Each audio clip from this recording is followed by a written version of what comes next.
అందరికీ నమస్కారం. తెలుగు సినిమా అంటే మాకు తెలిసినాక తెలుగు సినిమాకు ఒక అందం, ఒక వన్య తెచ్చారంటే దత్ గారు.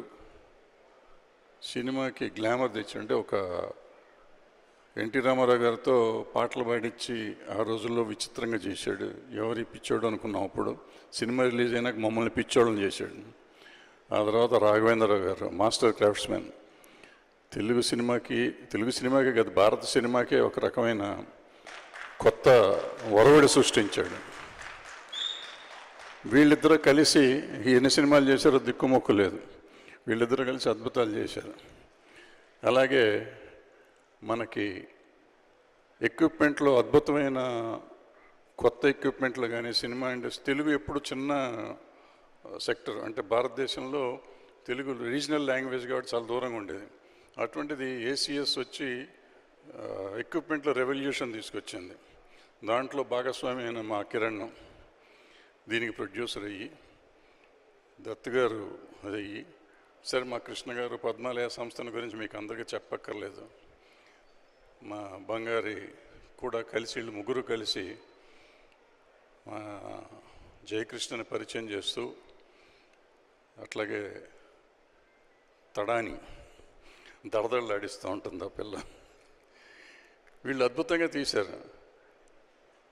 అయితే మాకు ఈ సినిమా జరుగుతున్నంతకాలం నన్ను కూడా ఏదో కొంచెం ఉన్నాను, పక్కన తిరుగుతూ ఉండేవాడిని. మా అజయ్ భూపతి వెనకాల తిరుగుతూ ఉండేవాడిని. మాకు ఎక్స్పీరియన్స్ దత్ గారికి కానీ, నేను కానీ, కిరణ్ కానీ, బంగారికి కానీ చాలా ఎక్స్పీరియన్స్డ్, చాలా ముసలోళ్ళం అయిపోయాం, పెద్దవాళ్ళం అనుకున్నాం. మాకు భయం ఏంటి తెలుసా? రాక్షసి స్వప్న ఈ సినిమా అయిపోయినాక ఏమంటుందో, ఈ ముసలోళ్ళంతా కలిసి ఏం తీశారంటుందో ఏమో అని ఒకటే టెన్షన్ పడుతూ ఉండేవాళ్ళం. మొన్న రష్ చూసినాక అంకుల్ సినిమా బాగుంది అంకుల్ అంది. అమ్మాయి నీకు నిజంగా నచ్చింది అన్న. నిజంగా నచ్చింది అంకుల్ అంది. దాంతో మేమందరం పరీక్ష పాస్ అయినట్టు ఉంది. ఎప్పుడు మేము స్కూల్లో, మేమంతా కాలేజీల్లో, స్కూల్లో ఎగ్జాములు పాస్ అయిన లెవెల్లో మా స్వప్న గారు మాకు సర్టిఫికేట్ ఇచ్చారు. సో వీళ్ళందరూ కలిస్తే గొప్ప సినిమా వస్తుందని మాకు తెలుసు, కానీ నిజంగా వచ్చింది. రాఘవేంద్ర గారు ఒకసారి నాకు ఎప్పుడు మాట్లాడుతూ ఉంటే, అరే ఈ సినిమాకి ఎప్పుడు ఒక బ్యాక్ డ్రాప్ ఉండాలరా, అది ఒక క్యారెక్టర్ అవ్వాలరా అంటూ ఉండేవారు. ఒకటి రెండు సార్ మీటింగుల్లో. ఈ సినిమాకి నేను అజయ్ భూపతి విసుక్కునేవాడిని. నేను ప్రతిసారి ఒక కొత్త లొకేషన్ చూపించి, కొత్తది అంటే ఏందా ఈ సినిమా ఏంటి, లోకం ఏంటి, మనం ఎక్కడికి వెళ్తున్నాం, ఎందుకు అయ్యే బడ్జెట్ అని రోజు గొనుక్కునేవాడిని, అతని మీద ఇసుక్కునేవాడిని, చేసేవాడిని. కానీ ఎప్పుడైతే రష్ చూసానో అసలు పిచ్చెక్కిపోయింది, మచ్చడ కొట్టేశాడు. కెమెరామెన్ జయకృష్ణ గుమ్మడి జయకృష్ణ, ఆయన ఇరగదీశాడు.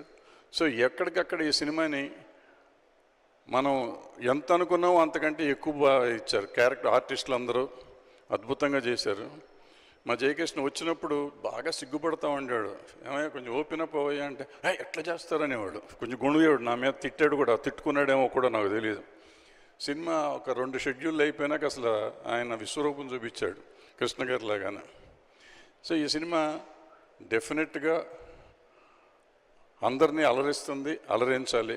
కృష్ణ గారు నాకు ఎప్పుడు చెప్తూ ఉండేవారు, ఏమయ్యా మా రమేష్ కొడుకయ్యా హీరో అవ్వాలి. అవుతాడు సార్, బ్రహ్మాండంగా అవుతాడు సార్.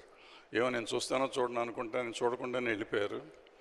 బట్ ఆయన ఎక్కడున్నా కానీ డెఫినెట్గా మా జయకృష్ణని ఆశీర్వదిస్తారు. ఈ సినిమా సూపర్ సక్సెస్ అవ్వాలని, అవుతుందని ఆశీర్వదిస్తూ సెలవు తీసుకుని థ్యాంక్ యూ.